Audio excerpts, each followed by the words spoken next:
So gamers have been betrayed by Nvidia, according to this article from MarketWatch. They said hardcore gamers nurtured Nvidia and the AI boom, and now they feel betrayed by big tech. And we've been talking about the cost of building a gaming PC in 2026, and it's not great.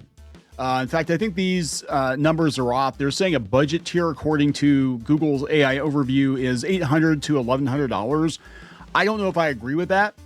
I think it's more like $1,500, but we do know that GPUs and RAM and hard drives and all these things have gone up. Motherboards, I think you can get pretty cheap now because nobody's able to afford the components. But yeah, it's a pretty interesting article because it said gamers were the ones who built Nvidia, and then Nvidia turned around and stuck it to gamers by jacking the prices of their GPUs and basically freezing out consumers. And that's what a lot of these companies are doing now, is they're kind of freezing out the average consumer, driving up the prices. You would be insane, I think, to build a gaming rig in 2026. But we're going to talk about this. Before we get into it any further, please subscribe for more pop culture news, views, and rants, guys. And if you want more Clownfish TV, that's more podcasts, more videos, things you will not find here on YouTube, go out to more.clownfishtv.com. That's more.clownfishtv.com. And thank you to our reefers for making this episode possible.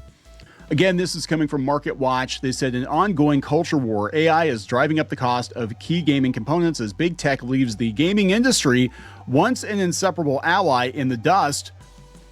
They said not all is well outside of this player's Minecraft world. The PC is equipped with a central processing unit, graphics card, random access memory, and high-capacity storage. Okay. The way this gamer sees it, the AI boom is threatening the hobby that has shaped his life since he was 8 years old. Last fall, OpenAI inked deals with Samsung and SK Hynix to buy massive quantities of dynamic random access memory wafers for its Stargate data centers, contributing to a memory shortage. The average cost of the latest 32 gig RAM kit, which this gamer Weaver considers the baseline standard for modern PC gaming, has increased to $560 from $150 in just 1 year. Data from PC Part Picker shows a 64 gig RAM kit, a necessity for heavy game modders, developers, and diehard streamers, has surged to $1,000 from $250. Nvidia is slashing production of the company's consumer-facing GeForce graphics cards as it prioritizes delivering Blackwell and Rubin chips to its data center customers, reports suggest. So yeah, these companies were built off the backs of gamers and tech enthusiasts, and now you can't get parts because they're selling to data centers. Nvidia did not respond to MarketWatch requests for comment. They've taken the RAM that would have gone to consumers and flooded it into these data centers, said Weaver. Again, this is the guy who's playing Minecraft here, Jaden Weaver, who lives in Dawsonville, Georgia. That leaves people like me who love building PCs paying an arm and a leg for a crucial component. He hasn't been able to purchase any new components since the price hikes, he said. It's held me back from buying and building PCs. Yeah, I've talked about this before, about how crazy expensive everything is. And we had an esports center, gaming center, for about 5 years. And if I had to price out the equipment that we bought, and we bought mid to high range PCs, they would probably cost about 3 times as much as they cost us back then. I mean, it's crazy. Like, there's no way we would have been able to do it, right? Yeah, Nvidia did not respond to MarketWatch. They're not going to. Alphabet, Amazon, Meta, and Microsoft are planning to spend upwards of $700 billion on AI this year. And we're going to talk about Microsoft and the actual cost of AI. They said using the tech is more expensive than paying human employees. Big tech's obsession with AI infrastructures is starting to feel like a betrayal to the legions of gamers who nurtured some of the key companies and technologies driving the boom. Today, they're deeply frustrated with the results as the gaming industry stagnates and consumers face higher prices on everything from memory to storage drives and graphic cards.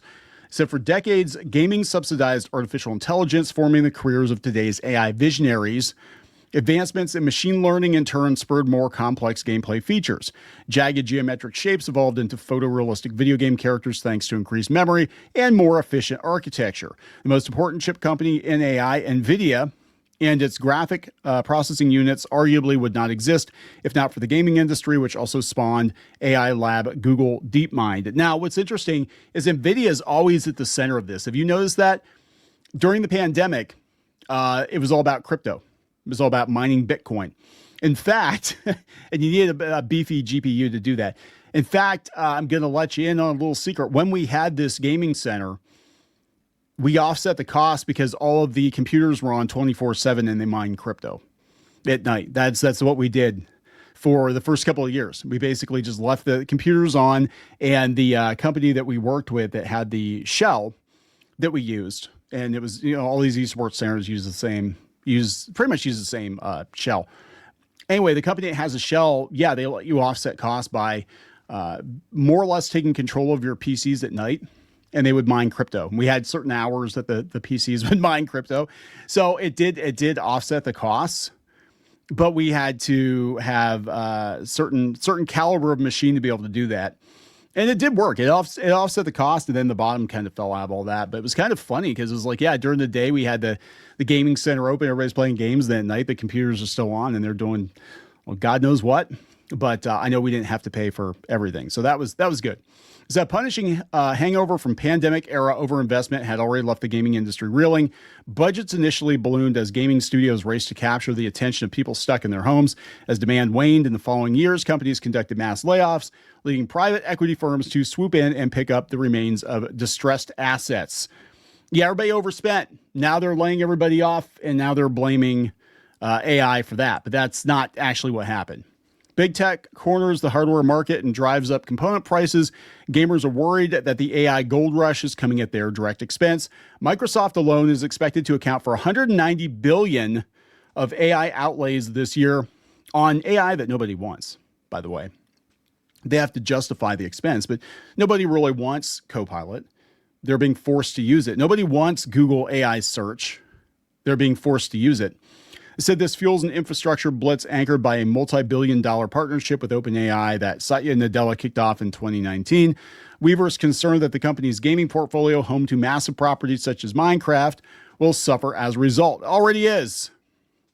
Too late. Too late.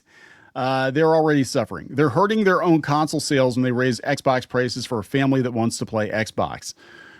Microsoft did not respond to MarketWatch. Nvidia did not respond to MarketWatch.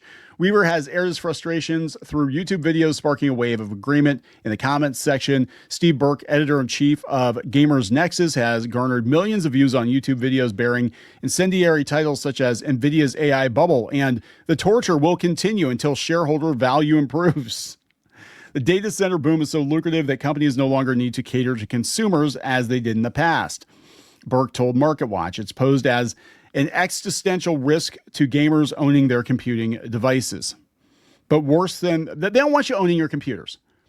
I'm just going to stop right there. They don't want you owning your computers. Amazon has said as much. They said eventually they want to lease you a box, or you buy the box and it has access to computing in the cloud. They don't want you owning your computers. Even the desktop you buy now or the laptop that you buy now is an interface, as far as like Microsoft is concerned, to their cloud computing. That's what they want. They want you to, do everything in the cloud where they've got complete control over you. They can monetize you. They can follow you around. Look at Google. We just did a video the other day that if you use Google Drive, well, it's not private. Google can get into it at any point in time. They're actually using AI to scan the contents of your drive. If they don't like what is there, they can shut your account down. And that happened to a manga artist. So you're not going to own your computer eventually. That's what they're going to do. And I think that is the point. I think on some level, I think the point is to make it so prohibitively expensive to buy or build your own computer that you're going to have to lease a computer or lease compute power from one of these major corporations. And once again, they lock you into a subscription model. That's what all this is about. You can't own your computer, get on the internet, just pay your internet bill, whatever. No. You have to lease your computer equipment, and we're going to treat it like cable. And you're going to have to purchase that equipment or lease that equipment. And then all of your compute power, all of your storage, all that stuff is going to be online, which a lot of people are doing already to their detriment. And I think we're going to find out over the next couple of years why this is such a very, very bad idea to have everything in the cloud. They said worse than the price hikes is the unsettling feeling that consumers are being gaslit by tech giants paying lip service to the gaming community while delaying product releases or peddling AI-generated slop. That would be Nvidia's, the hell is that thing called? The filter that supposedly upscaled games, but basically just redrew all the art. They said the gaming industry, once a partner finds itself in the paths of AI advances, they just have a bunch of stories here just talking about, how the price of computers have skyrocketed and components have skyrocketed. We'll talk about this, and this is what I think is going to happen eventually, but I think it's going to be too late. Microsoft reports are exposing AI's real cost problem. Using the tech is more expensive than paying human employees. Yeah, this is actually a thing that is happening, that we are going to see that a lot of these companies that are investing everything in AI, they're betting the farm on AI. They're going to find out that the AI is more expensive overall than just hiring a human to do it. And it's less competent than hiring a human. I do believe, and I've said before, and I know I have to keep restating this because I'm not anti-AI. I'm not even pro-AI doing everything. I fully believe in competent humans using AI as a tool, but it needs a babysitter. Even the most advanced AI models out there are making stupid mistakes because it's not good enough. And I think investors are going to look at this and they're going to be like, okay, we just spent a ton of money. You just spent a ton of shareholder dollars on what exactly? It's an AI model that can't even get basic facts and math right. I mean, come on. So this comes from Fortune, and this is where I think it's all going to go. I think the bottom is going to fall out of this notion of AI doing everything, and they're going to panic, start hiring humans back. They're going to start dumping all these components on the market. I think they're going to flood the market. So if you wait a couple of years, I mean, if they don't try to rope you into leasing your computer equipment, maybe you'll be able to build a gaming PC pretty cheap. I don't know. Fortune has this. Microsoft reports are exposing AI's real cost problem. Using the tech is more expensive than paying human employees. It said Microsoft reportedly began canceling most of its direct Claude Code licenses, according to The Verge, instead of moving engineers toward using GitHub Copilot CLI. That comes 6 months after the firm first opened up access to Claude Code, encouraging thousands of its developers, project managers, designers, and other employees to experiment with coding. The tech became popular fast, perhaps too popular. The scale at which employees use it now is prompting the firm to reverse course on a tool its own engineers had come to rely on. Yeah, this is probably why Windows 11 is such dog shit right now. It's all vibe coded. Canceling Claude Code licenses won't affect Microsoft's Foundry deal.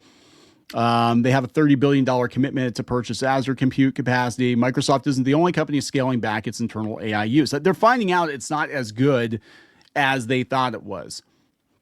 They said Uber's CTO told the information in April that the firm had already burnt through its entire 2026 AI coding tool budget in just 4 months. That comes after the company had actively incentivized adoption through internal leaderboard ranking systems. So they wanted everybody to use AI. Everybody started using AI, and now they're like burning through credits. Is that what's going on? They said the reports may throw cold water on the bets tech's biggest firms have placed on technology. While some cling to the promise of AI having a renaissance or revolution, the cost of adoption is proving a stubborn bottleneck. These developments also suggest the economics of replacing or augmenting human labor with AI may be more complicated than some early forecasts originally implied. That echoes what Brian Catanzaro, vice president of deep learning at Nvidia, said in an interview with Axios. For my team, the cost of compute is far beyond the cost of the employees. And Anthropic didn't respond to Fortune. Microsoft didn't provide a comment. So they said it's an emerging paradox, cheaper tokens, bigger bills. Yeah, so they're building all these data centers. They're gobbling up all these components, and they're finding out that the AI is not as good as they thought it was. Actually, I'm going to say not only is the AI not as good as they thought it was, but they're giving a flamethrower to a monkey, right? They're basically, all these companies think if they just throw AI at their existing employees that they're going to make it sing. They're going to be able to use it really well. And that makes about as much sense as setting up grandma with Photoshop. Like, here, grandma, you've got Photoshop now. You can make, world-class award-winning photographs. And she's not going to know what to do with it. And I think that's happening with a lot of these employees. They're like, use some AI. Well, if they're not anti-AI, they may not understand how to prompt it to get it to do what you want it to do. They may not understand you have to have checks and balances. You have to double check the work. They may not understand what the machine needs to maximize the output. And for that, you really do need somebody who thinks like a coder, because the machine is a machine. It's very, very literal. So you have to really be very, very specific as to what you're looking for. And just like coding, if you're off by one character, it can screw the whole thing up. It is kind of that way with AI too. It doesn't get jokes. It doesn't get it. You know what I'm saying? Like, you have to be very specific. And I think that people are doing rolls and re-rolls and re-rolls and re-rolls. And so it is costing them a lot of money.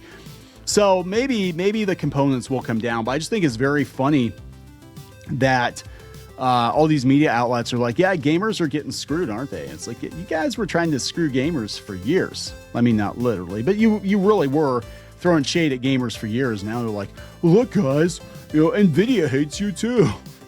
It's like, anyway, I'm gonna wrap this one up. Just a very interesting turn of events. I would just hang tight. I think the cost of components are going to come down within the next 6 months.